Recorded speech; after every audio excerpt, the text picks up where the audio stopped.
Greetings. Thank you for joining me on this episode of Field to Rim. I wanted to take an opportunity to discuss some things that transpired on this week, including presidential candidate Kamala Harris' appearance on All That Smoke podcast, hosted by Matt Barnes and Steven Jackson, former players of the NBA. The podcast is on BE platform, Black Effect, owned and operated in part by Charlemagne the God.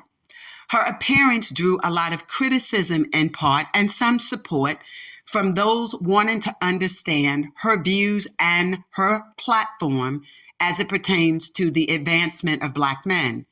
Recently, over the last few years, we have seen a decline in Black men who vote Democrat.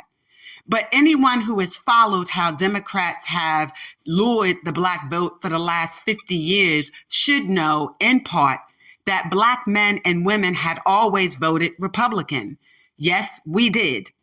If you look at what happened after emancipation and you look at what happened during Reconstruction, Blacks were voting predominantly under the party of the Republicans, which was Abraham Lincoln's party. It was the party of the emancipation. That being said, by 1905, W.E.B. Du Bois was then participating in part up to about the 1930s as the editor-in-chief of the Crisis magazine.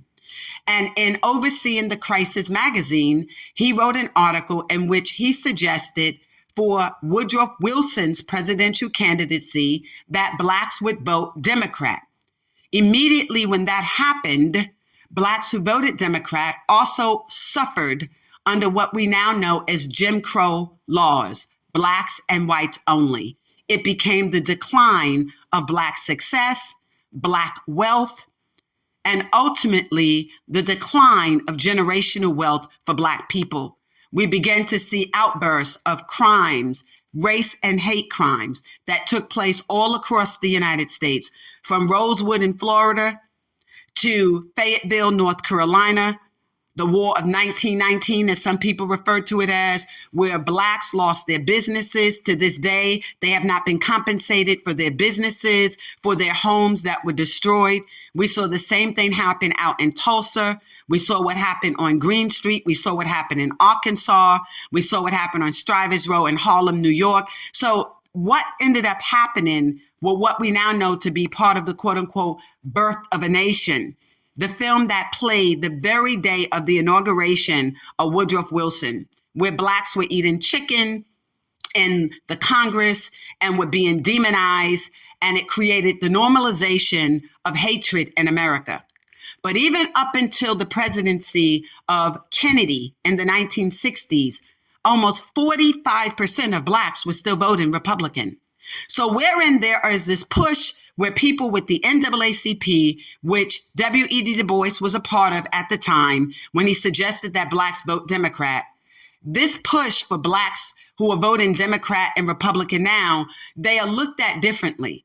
So when you speak of voting Republican now, there are Blacks who are ignorant to the political processes who say, oh, those are ignorant Blacks who vote Democrat. No, they're not.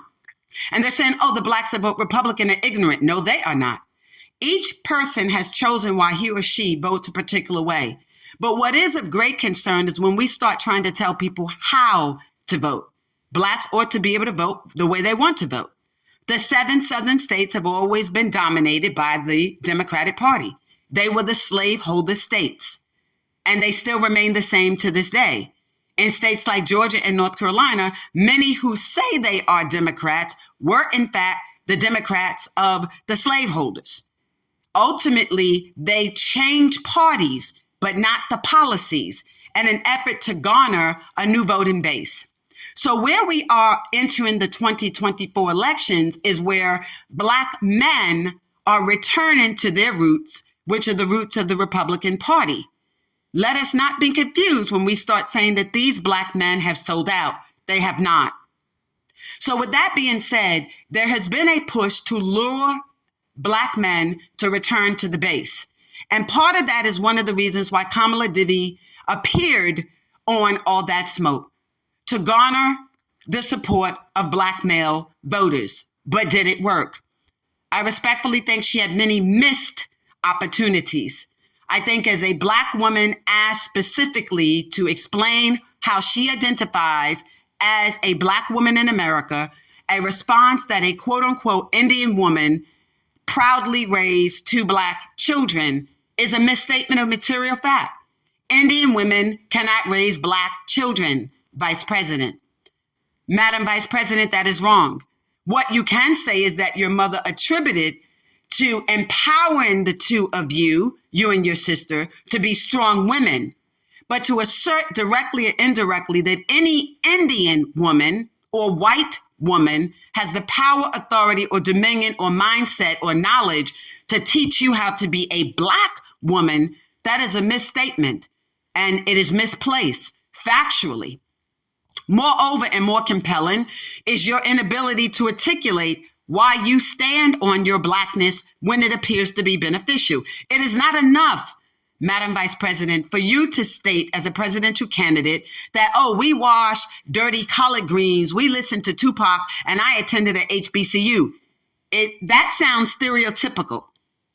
I eat sushi, but I'm not Japanese, Madam Vice President. I love Bach and the orchestra, but I'm not German, Madam Vice President. And I like and love listening to some of Miley Cyrus's music and a host of others, especially her song, We Are Young. It draws me to tears at times because I know eventually that may be my story, right? But I'm not white. So just because we eat a certain food and I attended a PWI, but does that make me white? Because I graduated and attained degrees at predominantly white institutions? So your reasoning for connecting yourself to quote unquote identifying and an identity of Black is not enough to state that you are a woman who is Black. Black is a race. And it's also a consciousness. And what you need to be able to do is to make people feel comfortable in that space, particularly wherein no one has necessarily seen you with photographs, videotapes, and or in person, respectfully, for the most part with your father. And while your father identifies as Jamaican as a nationality, it is not a race. And so I think it is important if you're attempting to lure the Black vote, especially Black men, that as a woman who is of Indian origin, born and passed through the womb of an Indian woman, who was raised by an Indian woman, that although you dated Black men, Montel Williams, and was a mistress respectfully of a married man who was the mayor of Los Angeles County, I think it is critically important for you to go beyond that and be able to state with specificity and particularity what it is that you offer, not simply as a woman of color, but as a presidential candidate, to make your base feel confident that you will support them, particularly wherein you are now married to a white man and you yourself have no children that identify or have the identity of, or who are defined as, or who were raised as, or who have the bearings and the bones of Black men or women. I don't think you took the advantage of the opportunities that you had to explain to this group, who right now is not your base, why you believed you were the best candidate. This is particularly true where the United States Department of Justice has weaponized, materialized, scrutinized, and demonized its office to attack Black men. This is what that office has done over the last few years. Not to the benefit of Black women. You're not pursuing Sean Combs as a sex trafficker. Sean Combs is not a sex trafficker. And my understanding clearly is, and the evidence supports, that in fact your office once said, not you directly, but the Department of Justice, FBI, and a host of others, including the Attorney General's office, that the actions that he was once accused of were not identified as rape, but as hardcore porn. So how do you all get to come back now 20 years and attack him as a sex trafficker? The 14-page indictment of Casey Ventura only lists one victim, and she is the purported victim. Then you go after Eric Adams. So the people the mayor of New York, the people that you're targeting, people recognize them to be associated with Trump's brand. So it's the weaponizing of that office that doesn't go a long way.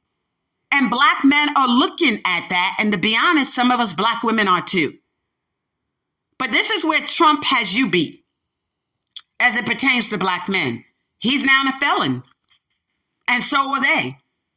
There are 70 million felons, arrestees in the United States. 1 in 3 Americans have an arrest record. And what his administration offered to Black Americans was the first step, a piece of legislation that was passed then by Georgia's Doug Collins and New York Hakeem Jeffries. Your administration, Biden-Harris, and the Democrats have long been responsible for some of the most draconian laws that have impacted Blacks in America. 3 strikes and you're out came from your administrations, Democrats. Okay? Mandatory minimums, your administration. The adding of new criminal laws under Clinton's administration. The outsourcing of jobs that impacted middle and Black America, the Democratic administration. The Clintons under NAFTA, the North American Free Trade Agreement, where the outsourcing of all our jobs, telecommunications, the auto industry, technology, everything has been outsourced to Mexico, India, and China. What do we have here? So wherein you're saying, I was raised in this middle class America, that's not the reality for Blacks in America. It isn't at all. And wherein you're able to say we have provided funding to HBCUs, here's the problem. Your administration is also responsible for the loss of accreditation of a lot of HBCUs. There was once upon a time where HBCUs didn't have to rely on the government at all. They were self-sustaining, self-sufficient. The Black community and the Black church funded Black youth going to colleges and universities. But when it became mandatory to meet accreditation standards, which was government influence, it cost time, money, and resources to do that, which also resulted in the increase of matriculation and the loss of Black students. And then you all came back with the Pell Grant and said, well, we're not going to give you funding if you have been arrested or charged with drugs. And how did that impact us? So again, missed opportunities that you had to elaborate on issues that were important and significant to Blacks in America, particularly our Black males. And then you didn't talk about HIV, AIDS, and COVID and that impact that we lost more Blacks through 2021 to the present through COVID and HIV than we had in any other administration, almost since they started calculating what took place with HIV. Because what started happening with COVID and HIV was they were not getting the treatment and the services that they needed. So per capita, we were losing a lot of Black men. But then your administration wanted to be silent on the immunity, the broad immunity that you all gave. Then you all don't want to have any conversation about what you did not give us. You were promising us a Voters Act, a John Lewis Voters Act. You did not get that to us. Then you promised to give us a George Floyd justice in policing. Your administration did not give that to us. So wherein we know that as vice president, there's a lot of things you cannot do with your executive powers, but we know that you were capable of doing them because you still have the power with the Senate. That's a power the vice president have that a president does not. But you also have the power to be in the ear of the president in terms of executive orders. And being a former senator, you also had a lot of power, authority, and dominion that you did not exercise, even including but not limited to the issue of sex trafficking and prostitution. Now, if the United States Department of Justice wants to do something about it, why aren't you inside the NBA and sports? Why are you pursuing hip hop? There are a lot of incidences of escorts and prostitutions. We see that with the Toronto Raptors player Scotty Barnes. Yet they say at Media Day that he's a quote unquote leader. How? He had an escort pregnant, Alyssa Ray Holmes. And then he's been with prostitutes and is photographed with them too. So here you are having an opportunity to converse with Black men. And then you don't have a conversation about something else that would have been important. Twofold.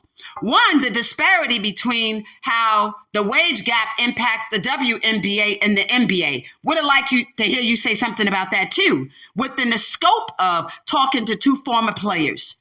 You didn't do that. You did not have a conversation with Black men about what you might do in terms of using your pardon powers because of the abuse of the mandatory minimums and the number of Black men and women that have been impacted under mandatory minimums of 30 years imprisonment, Rockefeller laws on the state level, mandatory minimums on the federal level, and how some of them have been incarcerated 30, 40, 60 years in comparison to our white male counterparts who were incarcerated under RICO and CCEs, like the big Meeches of the world. You had white people out of Florida who were indicted and they spent 10 years in prison, and yet they didn't commit half the offenses that Demetrius Edward Flannery did and a host of others. At the 8 indictments, y'all found no murder on him, no drug trafficking. Yet y'all have a $270 million judgment. So the attack on being Black and how your office, the United States Department of Justice, has been used to abuse that. You did not have a conversation about the 112 federal judges that were appointed under the Trump administration, which would have been something we would have wanted to hear from you, because no matter who gets the White House, the federal courts and the United States Supreme Court is what's going to control, right? And how did that happen?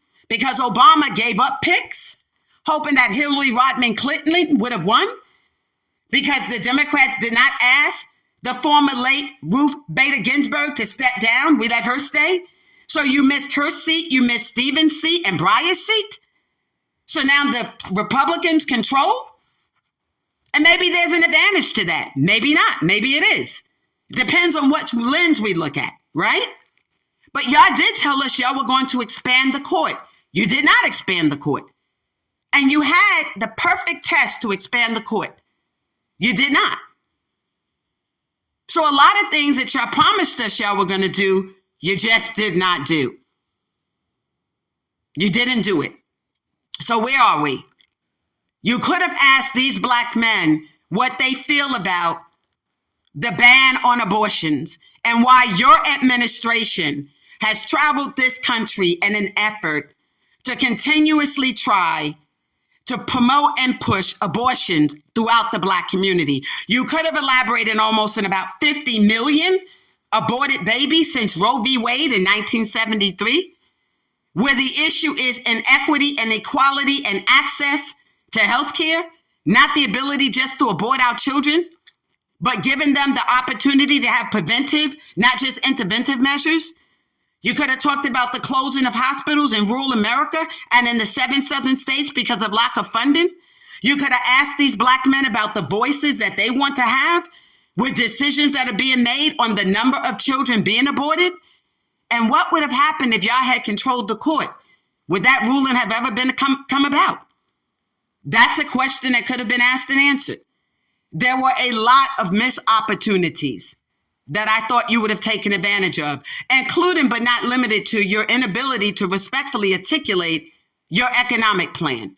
It wasn't enough to simply state you grew up in a community where you had someone that was like a second mother and she had a daycare center. That's not an economic plan. An opportunity plan is not an economic plan. I think and I know that you could have done much better than that. You are brilliant when you speak. You are brilliant when you have the opportunity to critique and to be organized about what you're going to say when you speak. You did not demonstrate that. And that's a problem. So there was no political agenda. There was no agenda for Black men. There was no agenda for the Black family. There wasn't any agenda. It was just a presence to say, I'm here on this podcast. And that was disappointing. Those were missed opportunities, Madam Vice President. Is that enough for us to say this is the President of the United States? I think where you could have done better, and I say this point, and I'll close on this point, I don't think that it was respectful or nice for you to say that anyone that questions your Blackness needs therapy, particularly wherein people knew that you were directly or indirectly referencing Janet Jackson, a beloved Black family in America. I don't think that that was a nice thing to say. I think what you have to do is own the fact that you have identified as an Indian woman, and rightfully so. And you could recognize respectfully why there are many that would say, who are you? Are you this woman whom on your birth record, your family went back to amend your birth record to add your middle name to be Divi? Your mother is identified as a white woman on your birth record. It says she's white. It says your father is Jamaican. We do understand that now Indian women and men are recognized as Pan-Asian, specific Asians, Southern Asian, South Asian. So don't be dismayed or disrespectful when someone says, "Who are you?" Tell us who you are and stand proud of that. Stand proud of that. But don't critique them like they have the problem by asking you who you are. And I think you missed that opportunity with a sly gesture that almost sounds disrespectful to the beloved Janet Jackson, who represents a beloved family in America, who have millions of people connected to her, who are well abreast of her article with The Guardian. Fair enough? And last but not least, as it pertains to being Asian, you missed a great opportunity to speak about how you feel as an Asian woman who represents a mother who is Indian and now identifies as South Asian, about the issue of repealing affirmative action. And what does that look like from your lens as an Asian woman that it was Asians who filed that lawsuit? I dare them think that they can come into the United States and then say Black people are not smart enough and Afro-Latinas to attend Ivy League schools. We were attending them well before they came into the United States. W.E.B. Du Bois is an example. The talented 10th, hello, almost 140 years or more. So who are these groups to now tell us that we're not smart enough to attend Ivy League schools, and the only reason why we're in them is because we get preference through affirmative action? I think not. Almost 100 years before affirmative action was enacted, the talented 10th and others before them were attending Harvard, Princeton, Yale. So who are these groups that now think that we're not smart enough to attend Ivy League schools? But as a result of that, it was repealed. You missed an opportunity to elaborate on how you feel as the vice president of Asian background about your community filing and advancing that claim and it being successfully prevailing before the Supreme Court of the United States. You missed those opportunities. And what might that look like for the future of Black America? Will there be an opportunity for another Kamala Harris? And you have to recognize that as Black men and women in this country, particularly those of us who are descendants of the transatlantic slave trade, we have not had a Black president or vice president. No, we have not. No, we have not. President Obama passed through the womb of a white woman, and his father is born and raised in Kenya. They are not of the transatlantic slave trade, and neither are you. So don't be dismayed or upset or offended when Black people are saying, when is it that group of Black people's chance, not those of us who are color? Because brown and Black people don't share the same expenses. We just don't. We don't share the same expenses. What we have to pay to be Black in America is not the same as what it means and the expenses of being brown in America. And the expenses are different because our outcomes are different, because our experiences are different. They don't have push out. They don't have a school to prison pipeline. They're not suffering from abortions as a means of prevention. Abortions were never been intended for that. They don't have inequity and inequalities in school and healthcare and housing and education and employment. It is different. So I hope that between now and election day, that you have another opportunity to present yourself to Black men and women in America. Be blessed and be encouraged. Now let me go on to the second segment of this show. This week and over the last week, we've heard a lot about Scotty Barnes, who dumped a beautiful, educated, gifted Black girl, Naira, who holds a master's degree in business administration, an honors student, who, yes, held him down from high school, middle school, into college, was a high school and a college sweetheart. And there were many comments that suggested, well, he'll do better off with white women. He'll keep his money. I don't know why y'all thought that. Statistically speaking, Black men within 5 years of retiring from the NBA have gone broke.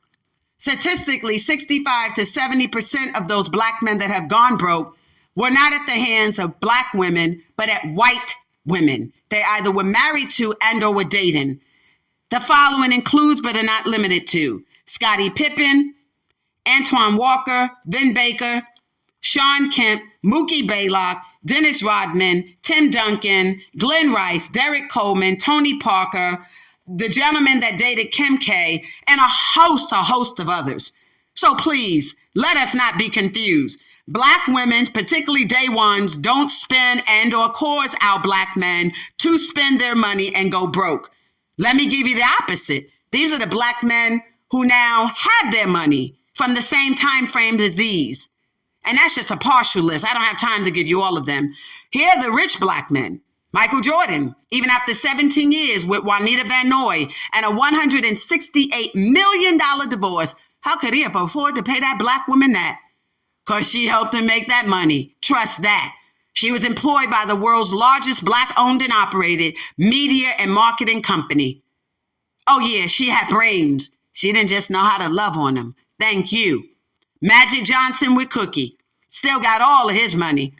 Okay? Joe Dumas still has all of his money. Dominique Wilkins, he's on his third marriage and still has all his money. Third or fourth marriage and still has all his money. Okay? Charles Oakley, Kevin Willis. Okay? I could give you a slew of them. Moses Malone. They still got all their money. John Sally still have all of his money. Okay? Married to a black woman. What's my boy name? Stephon Star Berry. Still got all of his money. Matt Barnes still had all of his money.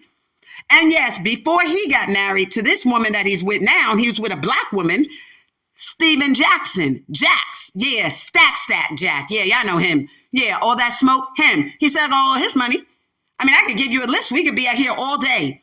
I did say Michael Jordan, yeah, of course. Yeah, he's married to a white woman now, a Cuban, but he's married to his sister for 17 years. Alonzo Mourning still has all his money, right? Dwight Howard still owes his money. Christopher Webber still has all of his money. Yeah, y'all remember those Fab 5-5s. Yeah, y'all know them. Michigan. Ooh, how you doing? Okay, all right, those are the older gentlemen with the salt and pepper. Yeah, everybody ain't into you young boys. We good, thank you. We don't want no licks.